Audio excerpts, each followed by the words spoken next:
Olá, estamos de volta para dar continuidade à disciplina de papiloscopia forense. Estamos aqui rumo às duas últimas aulas e no final a gente vai ter um simulado em que eu vou pegar questões recentes, de concurso, questões que são relevantes aí para o nosso entendimento, para a discussão ainda de alguns temas, que estejam conexos, que sejam auxiliares aí à nossa compreensão, de todo o conteúdo. E a gente vai atacar isso no nosso último encontro. Então vamos lá. A próxima aula, então, é essa aula de número 11, chamada Exame de Confronto Datiloscópico. Tá legal? Um dos conteúdos aí do nosso edital. Tá bom? Então, a aula de número 11 se chama Exame de Confronto. O que seria um exame de confronto? Talvez vocês já tenham visto alguém comparando duas impressões digitais para chegar a uma conclusão se aquelas impressões são de fato produzidas por uma mesma pessoa. Existe uma metodologia que é aplicada para que se possa chegar a uma conclusão relativa a essa comparação. Então, que tipo de elemento eu vou analisar? Será que eu vou analisar os tipos fundamentais? Será que eu vou analisar outras características das impressões? Então, esse é o tema dessa aula de agora. Vamos lá. O exame de confronto, ele envolve uma comparação, tá? E existem várias etapas desse processo, desse exame, em que a gente vai comparar uma impressão que é questionada, certo? Aquela impressão que a gente não sabe de quem é. Então pode ser uma impressão recolhida de um local de crime, pode ser uma impressão de um cadáver, recolhida aí pelos métodos da necropapiloscopia. Pode ser uma impressão de um documento que tenha sido encontrado, então seria um documento questionado. Uma impressão num caderno de respostas de um concurso público em suspeita de fraude, suspeita de fraude e assim por diante, tá? Então, essas seriam algumas possíveis origens de uma impressão chamada de questionada. Nesse caso dessa imagem, a gente tem uma impressão que era latente, certo? Ela estava invisível e foi aplicado aqui, no caso, o pó regular. Foi aplicado o pó regular para a revelação desta impressão. Tá legal? Ela foi decalcada, certo? Então, em primeiro lugar, foi aplicado o pó regular para revelação. Uma segunda etapa foi o decalque desta impressão com a fita transparente, certo? A fita adesiva transparente. E essa impressão saiu do suporte primário, onde ela se encontrava, e foi transportada para o suporte secundário, tá? Suporte secundário, onde ela foi recebida por uma seção dentro do Instituto de Identificação que recebe esses fragmentos que vêm de locais de crime, recebe as imagens das impressões reveladas no laboratório, seja por cianoacrilato, com um amarelo básico, seja ninidrina, seja outros tipos de pós, outros tipos de corantes fluorescentes, as soluções que são reveladoras como nitrato de prata, então todo esse material, essas impressões, uma vez reveladas, elas são encaminhadas, tá? Ou o suporte secundário, ou as fotografias, dependendo do método de revelação, são encaminhadas para uma seção que vai ser responsável pela pesquisa e pelo confronto dessas impressões. Especificamente, voltando então aqui sobre o confronto. Uma vez recebida essa impressão questionada, ela vai ser comparada com uma impressão padrão. E essa impressão padrão, ela pode ter sido a partir de uma lista de suspeitos. Então vamos lá, lista de suspeitos. Digamos que a investigação, a delegacia que está investigando o caso, ela encaminha um determinado nome, um RG, ou enfim, uma determinada pessoa, para que conste na lista de suspeitos. E aí o padrão de impressões digitais daquela pessoa vai ser recuperado e vai ser comparado com essa impressão questionada. Tá legal? Então pode ter essa origem, lista de suspeitos, pode ser um retorno do sistema AFIS, vamos colocar aqui retorno do sistema AFIS.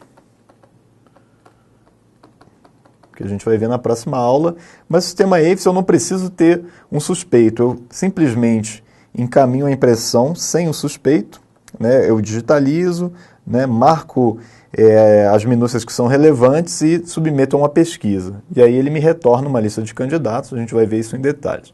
Tá? Então esses são alguns exemplos também, esses aqui da direita, alguns exemplos de origens da impressão padrão, né? De como eu chego até uma impressão padrão para comparar com uma impressão questionada, ok? Vamos lá. Esse exame de confronto envolve um método científico, que consiste em juntar evidências empíricas que são verificáveis, consiste em observação sistemática e controlada na experiência ou pesquisa de campo e no uso da lógica. Então, sempre que a gente falar em método científico, a gente está falando numa sequência de etapas, tá? Envolvendo o uso da lógica. Isso daqui, para qualquer metodologia que se aplique em ciência forense, se a metodologia for dita científica, ela envolve essas etapas, ok? Isso muito tranquilo. O exame de confronto tem por objetivo chegar a uma decisão sobre as duas impressões, confirmar ou excluir a fonte de uma impressão questionada. Então a gente no final vai poder dizer, essa impressão questionada pertence ao fulano de tal, né? Ao fulano de tal, RG, número tal, ok? Número, né, X, vamos colocar aqui, né? Número X. Então esse seria o nosso objetivo. Ou dizer que essa impressão não pertence, né? A nossa outra hipótese seria que não pertence ao suspeito indicado, né, pela delegacia. Então a gente tem essas duas possíveis respostas, tá? Uma outra resposta seria um exame inconclusivo, né, caso a gente não tivesse elementos suficientes para chegar a uma conclusão, para confirmar ou para excluir. Digamos que a quantidade de informações daquela impressão seja muito pequena e aí não é possível chegar a uma conclusão. Então é um método que envolve 4 etapas, o exame de confronto. Envolve uma etapa chamada de análise, seria a primeira etapa, tá? A segunda, a comparação, a terceira, a avaliação e, por último, a verificação. Esse método, em inglês, ele é conhecido como ACV. Ele é bastante difundido na papiloscopia internacional, né, pelos fingerprint experts, né, como é chamado esse cargo internacionalmente. E seria ACV porque vem de análises... Bom, não vou nem me arriscar aqui no inglês, mas seria Analysis, Comparison, Evaluation, em vez de avaliação, né? Evaluation. E aqui, quando a gente traduz português, vira avaliação, né? Em vez de verification, tá legal? Não vou arriscar escrever tudo aqui não, até para a gente também não perder muito tempo. Então seria o método ACV, que é o método científico que se aplica no exame de confronto das impressões digitais. Para isso, são observados detalhes de diferentes níveis, tá? Então os detalhes de nível 1 seriam relativos ao aspecto geral da impressão, a direção do fluxo das cristas, tá? E a definição do tipo fundamental, desde que seja possível. Lembrando que um fragmento de impressão digital, né, uma impressão digital latente, ela pode ser apenas um fragmento, né, desse desenho. E por ser um fragmento, eu posso não ter, vou colocar aqui, ó, posso não ter todos os elementos. Todos os elementos. Imagina que a gente está vendo essa impressão, só uma parte dela, eu não consigo enxergar delta, né? Então, que é o caso aqui, né? Eu não consigo ver os deltas, mas apesar de não ver os deltas, eu sei que eles existem, né? Então, esse seria um tipo verticilo, né? Nesse caso dessa impressão latente. Tá? Então, aspecto geral da impressão faz parte do detalhe de nível 1, a direção do fluxo das cristas e a definição do tipo fundamental. Então, são aspectos gerais, quando eu falar de detalhes de nível 1. Quando eu falar dos detalhes de nível 2, eu já estou indo mais a fundo, eu preciso já de uma ampliação maior, porque eu vou analisar crista a crista. Então, eu preciso analisar o caminho individual de cada uma das cristas, ok? Onde uma determinada crista se inicia e onde ela termina. Então, digamos que eu eleja aqui a crista de número 1, eu observo que ela tem um início aqui, vou acompanhando visualmente, tá? Todo o desenho dessa crista.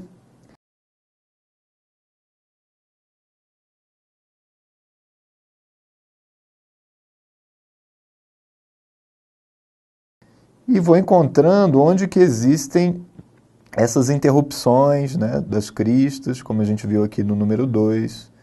Tá? Então eu continuo seguindo ela até ver se encontro outra interrupção.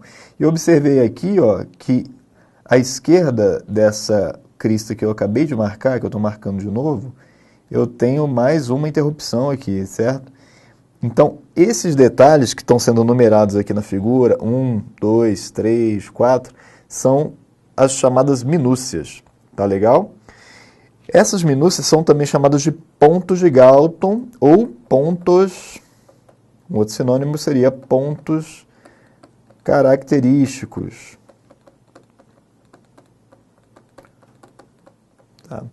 Então, cada um desses números aqui representa uma ponta de linha, uma bifurcação, são pontos característicos, são locais onde a crista se inicia e onde ela termina, certo? Onde há um início, onde há uma terminação da crista, onde há uma bifurcação, né? Onde ocorrem alguns acidentes, né? Que seriam chamados pontos característicos. Então, a sequência e a configuração das cristas individualmente são importantes aqui no detalhe de nível 2, porque eu vou saber que essa minúcia aqui, marcada como número 1, ela está a 2 cristas da minúcia marcada no número 2. Então, existem 2 cristas no intervalo entre elas. E eu sei que para a minúcia de número 3, ou de número 5, perdão, eu tenho uma crista entre a minúcia de número 2 e a minúcia de número 5, né? E assim por diante. Eu vou fazendo uma análise relativa, né, entre as cristas presentes, né? Então, por exemplo, a minúcia de número 5, se eu for descendo a crista, a partir da minúcia de número 5, eu observo que à esquerda dela, aqui mais embaixo, eu tenho isso que pode ser uma bifurcação, né? Ou uma ponta de linha aqui, não está muito claro nesse caso, mas é mais uma minúcia. E assim eu vou fazendo um somatório de minúcias presentes na minha impressão, no meu fragmento de impressão digital, né? Esse quantitativo de minúcias vai ser muito importante para que eu possa chegar a uma conclusão. Então, quanto mais minúcias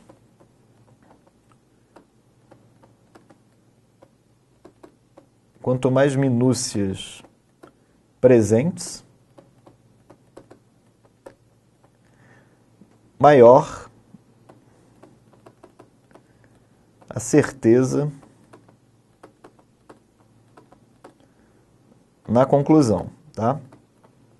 Que vai ser a última etapa. Mas já é importante a gente saber que quanto mais minúcias, melhor, né? Quanto mais minúcias, melhor para o meu exame de confronto, tá bom? E os detalhes de nível 3, a gente vai um pouco mais a fundo. Enquanto para detalhes de nível 2, eu preciso de uma resolução de imagem de 500 dpi, tá? Isso já tratando em sistemas automatizados, né, imagens digitalizadas, eu preciso de 500 dpi. Para detalhes de nível 3, eu preciso aí em torno de 1000 dpi, tá? O ideal seria os 1000 dpi, porque eu preciso ter uma resolução, isso aqui é uma resolução, tá? Em computador, tá? Em imagens digitais. Com uma resolução de 1000 dpi, eu consigo ter nitidamente essa informação relativa à morfologia das cristas, né? Aos poros, tá? São informações que eu consigo descrever muito melhor em 1000 dpi. Se eu tiver numa resolução abaixo disso, 500 dpi, eu já não vou ter uma boa visão, né? Não vou ter detalhes dessas imagens aqui. E esses são os detalhes de nível 3. A morfologia, ou seja, a forma das cristas, as regularidades nas bordas das cristas, a posição relativa desses poros. Então, eu posso usar os detalhes de nível 3 para comparar duas impressões e chegar a uma conclusão? Perfeitamente possível.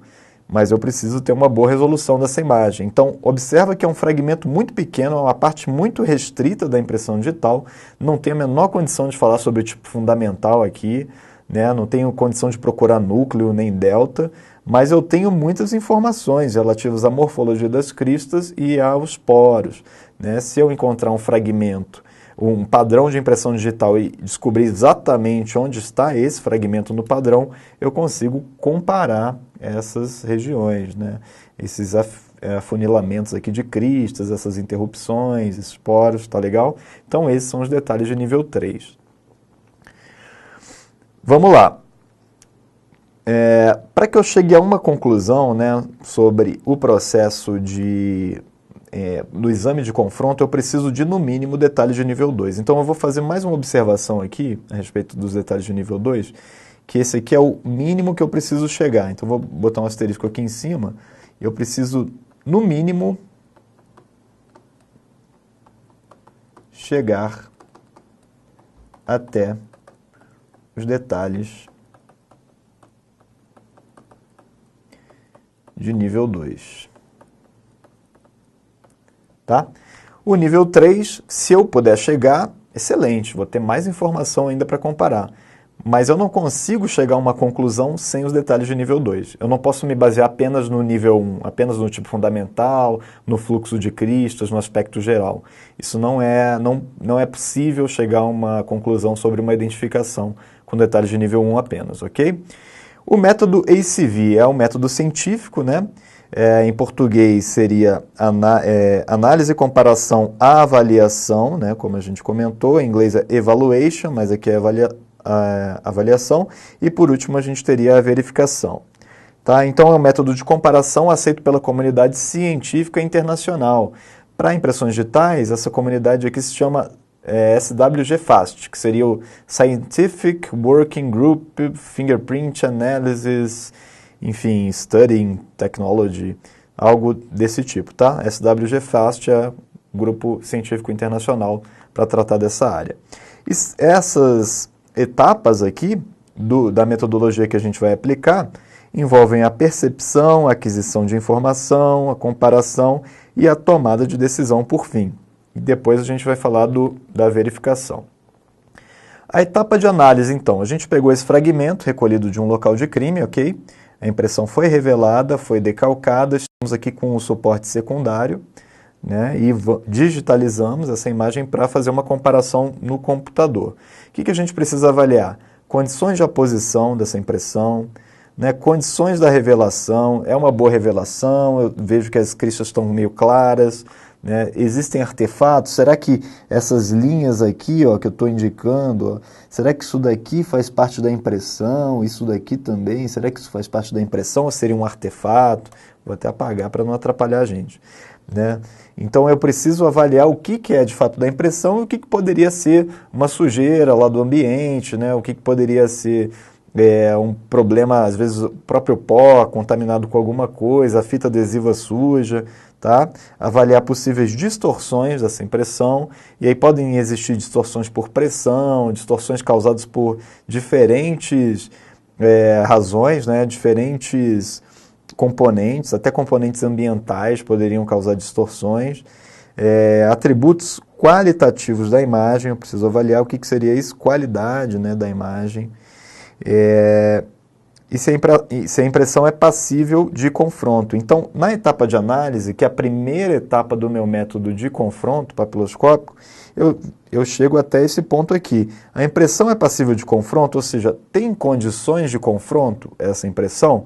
Óbvio que sem experiência pode ser difícil responder essa pergunta, mas com experiência e sabendo e conseguindo enxergar as minúcias, né, presentes nessa impressão, eu vejo um delta também, vejo um núcleo, vejo várias bifurcações e pontas de linha aqui, então eu posso dizer para vocês que isso daqui é uma impressão, né, uma impressão digital latente, na verdade uma impressão digital revelada, mas convém a gente chamar de latente, até pela terminologia que a gente vai usar no sistema AVES, tá? Então essa seria uma impressão digital latente de excelente qualidade. Excelente qualidade. Se ela é de excelente qualidade, significa que ela tem uma riqueza de detalhes, então ela é sim passível de confronto. Cumprida a etapa de análise, ok? Podemos passar para a segunda etapa, que é comparação. Na comparação, serão avaliadas as relações de similaridade dessa impressão, de detalhes de nível 1, de nível 2 e de nível 3. Então, a partir da comparação, eu já tenho a minha impressão latente e já tenho um padrão de um suspeito ou trazido pelo sistema EIFS para comparar. Vamos chamar de um padrão, a impressão padrão, ok? Então eu tenho a impressão padrão para comparar com a impressão latente. Eu vou analisar a sequência, né, das minúcias, a distribuição espacial dessas minúcias, a posição relativa, se eu observo a mesma posição relativa entre ambas, entre a latente e entre a impressão padrão, e se há minúcias divergentes. Essa é uma pergunta muito importante, tá? Que muita gente pode se esquecer de fazer, mas é uma pergunta que é extremamente relevante no exame de comparação para que a gente possa fundamentar uma possível conclusão. Então, a concordância entre os detalhes de nível 1 em ambas as impressões, o que a gente pode dizer? Aspecto geral, tipo fundamental. A gente observa um aspecto geral um pouco diferente, mas que é natural quando a gente trata de impressões latentes e de impressões padrão, né? Mas eu observo que os dois são verticilos, né? Observo que eu tenho uma riqueza de detalhes aqui, ou seja, existe uma concordância aqui dos detalhes de nível 1. A análise, então, foi cumprida, né? A primeira etapa cumprida, estamos já na comparação. Então vamos anotar aqui do lado. A análise já está ok, porque a gente viu que a latente tinha boa condição de confronto. Na comparação, que é exatamente onde a gente está, detalhe de nível 1. Nível 1 cumprido, elas são convergentes, a gente observa que pertencem ao mesmo tipo fundamental, o fluxo de cristas é semelhante. Vamos para o detalhe de nível 2. E aqui a gente começa a procurar essa similaridade entre essas impressões, né? Entre as minúcias. Sempre convém partir de um ponto como o delta, por exemplo. A gente está vendo aqui o delta, vou marcar um ponto, né? E o delta aqui no padrão. Então convém partir de um ponto como o delta ou a região do núcleo. Tá legal? E aqui eu vou marcar as minúcias, ó, comecei aqui do núcleo, marquei essa bolinha no núcleo, vou lá no padrão. Tem aquela mesma ponta de linha ali na região do núcleo, certo? Em seguida, eu vou pular 1, 2, 3, na quarta linha eu vejo uma bifurcação, certo? Então vou lá, 1, 2, 3, na quarta linha eu vejo essa bifurcação aqui, ó. Vou marcar de novo aqui para ficar marcar certinho, né? 1, 2, 3 aqui. A quarta linha está aqui a minha bifurcação, ok? Então, tá tranquilo. Vamos continuar aqui a nossa sequência. Se a gente for aqui para cima do núcleo agora, à esquerda, né, mais acima do núcleo, a gente vai ver que eu tenho 1, 2, 3, 4 linhas. 1, 2, 3, 4 linhas, eu tenho essa nova bifurcação. Então, isso aqui é a essência do exame de confronto, né? Eu estou analisando os detalhes de nível 2 dessas impressões, ok? Então, estou no exame de comparação, detalhes de nível 2, e eu posso ir encontrando aqui a compatibilidade entre essas várias minúcias, tá legal? Se alguém quiser dar pausa e fazer esse teste, já começar a exercitar essa prática aí do olho, né, para quando chegar efetivamente tomar posse, já poder começar a botar a mão na massa e ajudar, pode fazer esse exercício aí, tá legal? Não convém a gente perder muito tempo aqui, porque o tempo está curto, né? Então vamos seguir.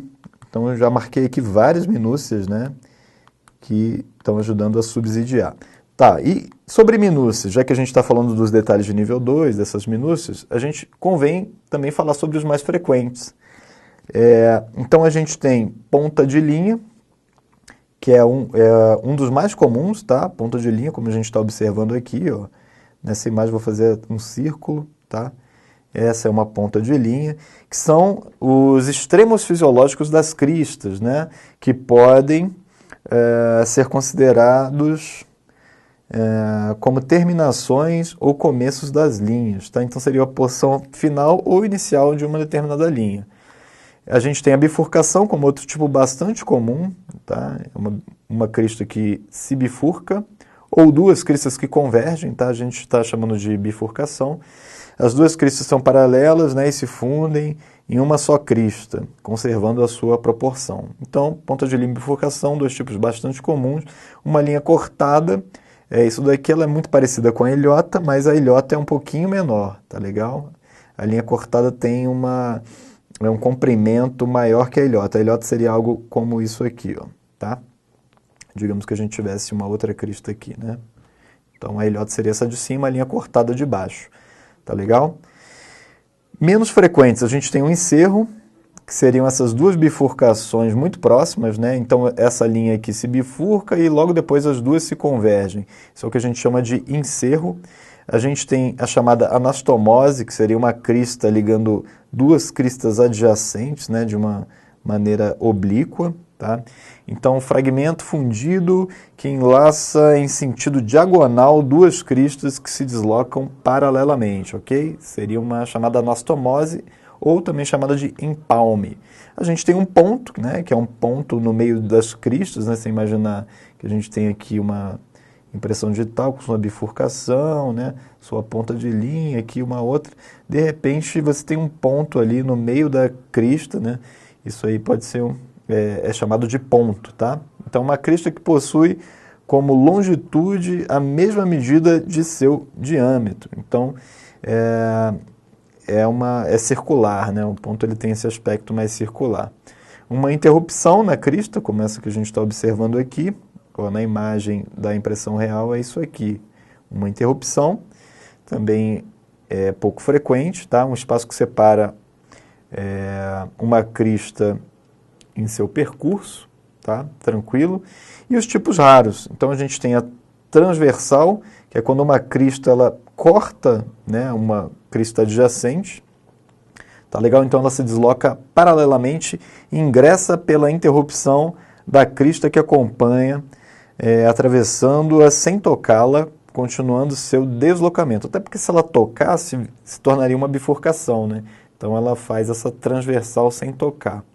Alguém poderia dizer, eu tenho então duas pontas de linha aqui, né? Então eu tenho três minúcias, além da transversal eu tenho uma ponta de linha aqui e outra aqui. Sim, de fato, seria entendido dessa maneira aí.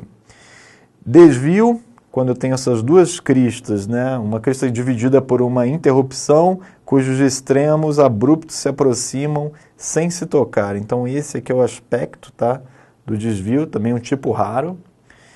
E arpão é um outro tipo raro, como esse que está sendo exibido aqui na figura, que é uma pequena crista, né, produto de uma bifurcação semelhante a um fragmento. Então, alguns a confundem com a bifurcação ou com o encerro, tá bom? Mas se a gente observar, ela não chega a tocar a crista, né? Então é o que a gente chama de arpão, mas muito próximo do encerro. Temos a bifurcação dupla também, como essa que está sendo exibida aqui na figura. Claro que a continuidade aqui da crista está um pouquinho clarinha, mas a gente consegue ver que existe uma bifurcação dupla, tá? Então, duas cristas que se deslocam paralelas e se entrecruzam para continuar novamente de forma paralela. E temos o encarne também, um outro tipo bastante raro, em que a gente teria essas três pontas de linha aqui muito próximas entre si, né? Um outro tipo bastante raro. Esse tipo de minúcia, esses tipos raros, eles acabam tendo um valor muito interessante nas pesquisas no sistema AFES, tá legal? A volta seria um outro tipo raro, em que a gente tem uma crista que vai realizar esse giro, né, de 180 graus e retornar aqui ao caminho de origem, tá? E aí, os detalhes de nível 3, como a gente comentou, tá? Passando das minúcias para os detalhes de nível 3, quando for possível, né? Quando a gente tiver a resolução de 1000 dpi, são poros, né? Morfologia de crista. Então, todos esses detalhes aqui da crista são detalhes de nível 3. E são detalhes, né? Como a gente comentou na primeira aula sobre as cristascopia, né? E a poroscopia, são detalhes que podem, sim, perfeitamente ser utilizados para identificação, desde que eu tenha condição, desde que eu tenha uma resolução satisfatória. A avaliação envolve a formulação da conclusão. Então, uma vez que eu tenha conferido todas aquelas características, aquelas semelhanças, eu vou me basear nessas características para formular uma conclusão. tem como requisito a análise e comparação dos detalhes de nível 1 e nível 2, no mínimo. Lembrem-se que eu falei que a gente tem que chegar no mínimo até o nível 2. Então, como conclusão, eu tenho uma exclusão, dizer que aquele padrão não corresponde à impressão latente, a confirmação, dizer que aquele padrão foi a mesma pessoa que produziu o padrão, produziu a impressão latente, ou o exame inconclusivo quando não tiver elementos suficientes para isso. E a verificação seria a última etapa do método ACV, que envolve um exame independente realizado por um outro perito papiloscopista, resultando na mesma conclusão. Então, preciso que as conclusões sejam convergentes para poder fazer o laudo, tá? A análise deve ser imparcial desse segundo examinador, sem uma influência, né? E a verificação é necessária para todas as individualizações, é isso que diz a nossa comunidade científica internacional, tá bom? Vamos para as questões. Uma questão da Politec, Mato Grosso, né? E essa é uma questão que a gente já realizou numa aula anterior. Alguns de vocês devem ter ficado, pô, como é que é possível ter uma questão sem que eu tenha uma assertiva correta, sem eu ter gabarito, né? Que todas estivessem erradas. Aí agora a gente vai entrar em mais detalhes sobre isso. As impressões datiloscópicas são pouco sensíveis à temperatura ou umidade, motivo pelo qual persistem por longos períodos na cena de um crime sem perda significativa de qualidade. Isso aqui a gente sabe que está errado, né? Porque as impressões são sensíveis, tá? Aos fatores ambientais, temperatura. E aí a gente tinha esse item B. Né? Todos os outros eu acho que não há dúvida. Talvez o item B causasse aí alguma dúvida se ele poderia ser certo ou não. Vamos já pular o B e ir para o C. Os datilogramas são marcas constituídas de papilas hipodérmicas. Aqui está super errado, né? Porque a hipoderme é uma terceira camada ali abaixo da derme, né? A gente tem epiderme, derme e hipoderme. Para a maioria dos autores, né, de histologia, a hipoderme não faz parte da pele. Contudo, a gente encontra alguns autores dizendo que ela faz sim parte da pele, eu vou comentar isso já já. Mas não existe papila hipodérmica, né? A gente só tem gordura ali na hipoderme. E letra D, a escolha do reagente químico adequado para a revelação das impressões é irrelevante para que a prova técnica... Como assim é irrelevante, né? Se a gente escolher o reagente químico errado, a gente vai chegar a um resultado errado. E aí a gente viu que essas três estão bastante erradas. Agora vamos ver a B. A etapa de comparação inicia quando se estabelecem as características do fragmento de impressão digital a ser comparado ou pesquisado. Analisando a qualidade da impressão que se pretende investigar, o perito papiloscópico confronta a impressão desconhecida, por um lado, e a impressão conhecida presente nos arquivos automatizados ou remetida como suspeito pela autoridade policial. Qual que era o problema aqui que eu tinha observado? Essa palavra de análise, né? Analisando a qualidade da impressão. Isso daqui seria a primeira etapa do exame de confronto. E aqui ele chama de etapa de comparação, inicia quando se estabelecem as características do fragmento de impressão digital a ser comparado. Aqui, ó. Se a gente observar rigorosamente, certo? A etapa de análise é que se inicia, né, no exame de confronto, a etapa de análise que vai se iniciar quando eu estabeleço as características do fragmento. Até porque no final da etapa de análise é que eu vou dizer que o fragmento tem condições de confronto. Tá legal? O fragmento tem condições de confronto. Tem condições